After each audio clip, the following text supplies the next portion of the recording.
Well, today the governor used a lot of fancy words to describe gimmicks and tricks that Illinois has tried before, and they failed.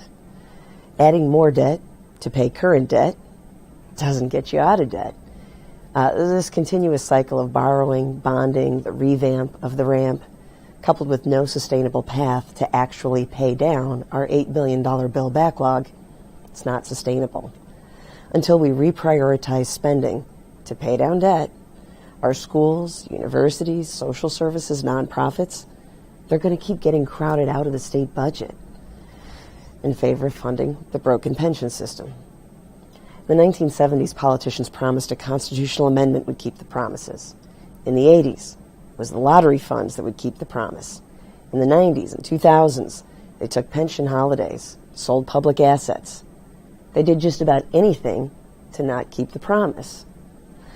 In 2010, the courts started to step in. The legislature had to fulfill those pension promises. I proposed a constitutional amendment, HJRC 21, to actually try to make that happen through reform efforts.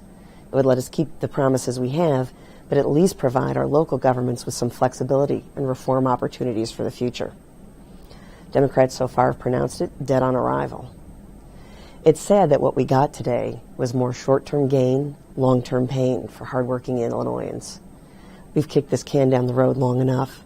You're not going to solve the problem with marijuana, gambling, or the mystical billionaire income taxes, which inevitably seem to land on the middle class backs hardest.